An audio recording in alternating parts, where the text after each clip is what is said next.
قل لا أسألكم عليه أجرا إلا المودة في القربى صدق الله وقال الله تعالى في مقام آخر قل لا أسألكم عليه أجرا إلا المودة في القربى۔ اس جمعۃ المبارک کے بعد سے آنے والے جمعۃ المبارک کا درمیان میں کئی نسبتیں، کئی ایسے ایام ہیں جن کا ذکر خیر کرنا باعث برکت بھی ہے، باعث اعزاز بھی ہے اور باعث سعادت بھی ہے۔ جن میں سے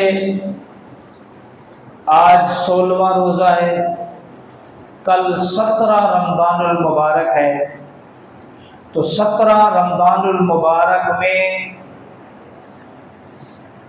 دو بہت نمایاں فضیلتیں ہیں 17 رمضان المبارک کو۔ ایک تو اسلام کا سب سے پہلا جو مارکہ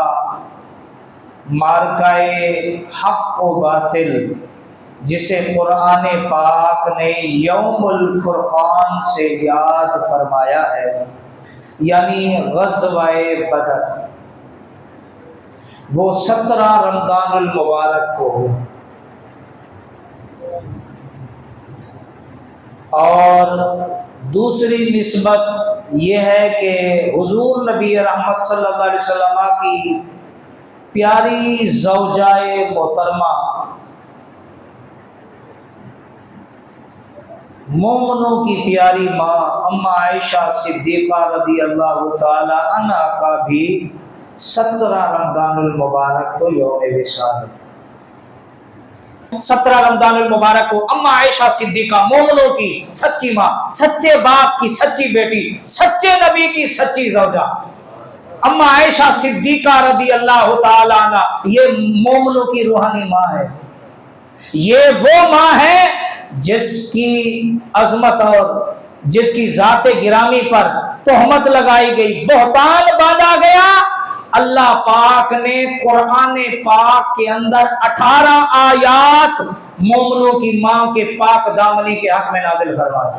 18 قرآن کی آیتیں رب نے فرمایا عائشہ سچی ہے، سچے نبی کی سچی بیوی ہے، سچے مومنوں کی سچی ماں ہے، الحمدللہ، سچے باپ کی سچی بیٹی ہے۔ اللہ اکبر۔ اما عائشہ صدیقہ کی شان کیا ورا الورا ہے۔ سرکار دو عالم صلی اللہ علیہ وسلم نے فرمایا سوائے عائشہ کے کسی اور میری زوجہ کو یہ اعزاز حاصل نہیں کہ وہ نبی کے بستر پر ہو اور وہی بھی اتر رہی ہو، سوائے عائشہ کے یہ واحد عائشہ میری زوجہ ہے کہ یہ میرے بستر پر ہوتی ہے، اس کے باوجود بھی اللہ کا قرآن نازل ہو رہا ہوتا ہے۔ اللہ اکبر، اللہ اکبر۔ اور سرکار دو عالم صلی اللہ علیہ وآلہ وصحبہ وبارک وسلم، ایک دفعہ آپ بچپن میں، یہ اما عائشہ چھوٹی تھی تو آپ سیدنا صدیق اکبر کے یہاں تشریف لے گئے تو دیکھا کہ وہ بچیاں گڑیوں سے کھیلتی ہیں نا، کپڑوں کی بناتی ہیں، وہ جو مٹی کی گڑیا بنا کے کھیلتی ہیں، تو سرکار نے دیکھا کہ حضرت عائشہ کھیل رہی ہیں، دائیں بھی گڑیا بنائی ہوئی ہیں، بائیں بھی، درمیان میں گھوڑا ہے جس کے پر ہیں۔ سرکار نے فرمایا اے عائشہ یہ کیا ہے؟ کہا یہ گڑیا ہے میری۔ کہا دائیں کیا ہے؟ کہا یہ بھی گڑیا۔ کہا درمیان میں کیا ہے؟ عرض کرنے لگی یا رسول اللہ یہ میرا گھوڑا ہے۔ کہا یہ اس کے ساتھ کیا لگے؟ کہا یہ پر ہیں۔ تو سرکار نے نا پوچھا کہ گھوڑا اور پر، تعجب سے پوچھا گھوڑا اور پر، گھوڑے کے بھی پر ہوتے؟ آپ کی جو ہے وہ حاضر دماغی دیکھیے، کہنے لگی کیا آپ نے نہیں سنا حضرت سلیمان علیہ السلام کے جو گھوڑے تھے اللہ نے ان کو پر عطا فرمائے تھے، وہ فضاؤں میں پرواز کرتے تھے۔ اللہ اکبر۔ اما عائشہ کہتی ہیں جب میں نے یہ جواب دیا نا تو اللہ کے نبی اتنے مسکرائے، سرکار کے دندان مبارک ظاہر ہو گئے جس سے میں نے سرکار کے دانتوں کی زیارت کر لی۔ اللہ اکبر، اللہ اکبر۔ اما عائشہ صدیقہ رضی اللہ تعالیٰ عنہ فرماتی ہیں ایک رات میں اور سرکار ٹہلتے رہے تو ایسے چل رہے تھے، آپس میں باتیں کر رہے تھے، یکا یک سرکار دو عالم صلی اللہ علیہ وسلم نے نا میری طرف دیکھ کے فرمایا اے عائشہ تو مجھے مکھن کے اندر جو کھجور ملی ہوتی ہے یہ عرب کے اندر بڑی محبوب غذا ہے، مکھن میں کھجور کو ملا کے اس کو استعمال کرنا یہ بڑا محبوب ہے۔ تو سرکار نے فرمایا جس طرح مکھن کے اندر کھجور ملا کے عرب والوں کو محبوب ہے، اے عائشہ مجھے تو مکھن اور کھجور میں ملی ہوئی غذا سے بھی زیادہ محبوب لگتی ہے۔ اللہ اکبر۔ حضور نبی پاک صلی اللہ علیہ وسلم نے اپنی امت کو فرمایا، اپنے صحابہ کو فرمایا کہ اگر میں جا رہا ہوں آدھا علم اپنی ماں عائشہ سے سیکھ لینا، کیونکہ عورتوں میں سب سے زیادہ اگر کوئی میری شریعت کا علم جاننے والی ہے تو وہ مومنوں کی ماں عائشہ ہے۔ اور بڑے بڑے صحابہ جب کسی مسئلے پر جو ہے وہ معاملات ہو جاتے تو اما عائشہ کے دروازے پر حاضر ہوتے، اما عائشہ صدیقہ سوال سنتی، سوال سننے کے بعد جواب دے کر صحابہ کی مشکلیں حل کروا دیا کرتے تھے۔ اللہ اکبر۔ حضرت سیدہ فاطمہ الزہرا رضی اللہ تعالی عنہا میرے سمیت آپ کی اور حضور کی امت کی تمام خواتین اس نقش پہ قربان جہاں سرکار کی صاحبزادی نے مٹی پہ قدم رکھا ہے، اس خاک پہ قربان۔ ایسی عظمت والی بیٹی، اللہ اکبر، وہ فرماتی ہیں کہ سرکار میرے بابا نے نا مجھ سے فرمایا بیٹی تیرے والد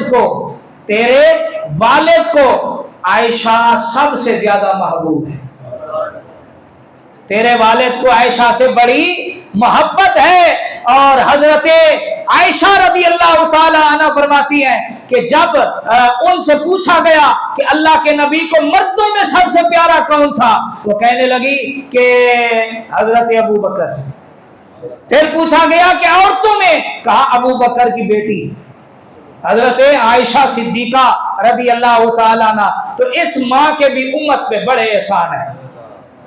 18 قرآن کی آیات اللہ نے نازل فرمائی، یہ مومنوں کی ماں کا صدقہ ہے، اللہ نے قرآن کی 18 آیتیں عطا فرما دی۔ اللہ اکبر۔ اور اس ماں نے بڑے بڑے صحابہ کے مسئلے حل فرمائے اور حضور کی امت کو جو ہے وہ علم عطا فرمایا، اور کئی سو احادیث مبارکہ کا ذخیرہ مومنوں کی ماں سے حضور کا روایت آج بھی امت میں کتب حدیث میں موجود ہے۔ اس ماں کے بھی اس امت پہ احسان ہے۔ تو 17 کل رمضان المبارک میں یہ مومنوں کی ماں کا وصال کا دن ہے، عرس پاک کا دن ہے۔ تو آپ اما عائشہ صدیقہ رضی اللہ تعالی عنہ کا بھی ایصال ثواب کا اہتمام کریں، اور ساتھ میں آپ جو ہے وہ اپنی ماں کی مغفرت اور بخشش کی دعائیں بھی کریں انشاءاللہ۔ سیدہ کے صدقے اللہ پاک ہماری ماؤں کی بھی مغفرت اور بخشش فرمائے گا۔ کوئی خاص اہتمام اگر کرنا چاہتے ہیں، سبحان اللہ، یہ بہت اچھی بات ہے، تو آپ ویسے تو افطاری کرتے ہیں نا یار، پانی ہے، کھجور ہے، جو بھی ہے، آپ اسی پر فاتحہ دیجئے نا۔ اسلام کوئی تقاضا نہیں کرتا، یہ اسلام میں نہیں ہے جائز ابا مر جائے تو لوگوں کو دکھانے کے لیے لوگوں سے سود کے پیسے لے کے ابا کا تیجا کرو، یہ جائز نہیں ہے۔ اس سے اچھا ہے نہ کرو۔ اسلام کا جس کو اللہ نے دیا ہے وہ غریبوں کو کھلائے، فقیروں کو کھلائے۔ اگر نہیں ہے تو ایک ہی گھر بیٹھ کر اگر اپنے اہل خانہ کے ساتھ بھی فاتحہ لگا دے گا تو سوئم ہو جائے گا، چہلم ہو جائے گا۔ لیکن اکثر لوگ قرض لے لیتے، ابے کو مرے ہوئے سال ہو گیا اور وہ قرض والے روتے پھر رہے ہیں، یار وہ پیسے دے دے، ابا تیرا مرا تھا، ہمارا تو نہیں مرا تھا، پیسے تو ہمارے لوٹا دے۔ یہ ہوتا ہے، اکثر لوگ سود پہ پیسے لے کے یہ کام کرتے ہیں۔ یہ کہاں اسلام کی تعلیمات ہے؟ ہم نے اس کو رسم بنا دیا ہے، کہیں ہماری ناک نہ کٹ جائے۔ ارے اسلام کی تعلیمات کیا کہتی ہے؟ ناک کو چھوڑو، اسلام کی کیا تعلیمات ہے اس پہ عمل کرو۔ ہم اس طرف جاتے نہیں، لوگ کیا کہیں گے، خاندان والے کیا کہیں گے، ہماری عزت نہیں رہے گی۔ اللہ اور اللہ کے رسول کی خلاف، شریعت کے خلاف کھڑے ہو جاؤ، خاندان کو بچاؤ، اپنی ناک بچاؤ۔ یہ تو اسلام کی تعلیمات نہیں ہے۔ اسلام تو کہتا ہے کہ مسلمان کی عزت تبھی ہے جب وہ اللہ اور اللہ کے رسول کے حکم کے مطابق اپنی زندگی بسر کرے گا۔ ہماری خواہش کا نام اسلام نہیں، ہماری خواہش کو پورا کرنے کی نام عزت نہیں۔ عزت دار وہی ہے جو اللہ اور اللہ کے رسول کے احکام کے دائرے میں کھڑا ہے اور اپنے تمام امور سر انجام دے رہا ہے۔ فرمائے اللہ کریم کی بارگاہ میں دعا ہے اللہ تعالیٰ پوری امت مسلمہ کو ماہ رمضان المبارک میں خوب برکت عطا فرمائے۔ اس سال اعتکاف کرنے والوں کے اعتکاف کو اللہ قبول فرمائے۔ وما علینا الا البلاغ، سنت ادا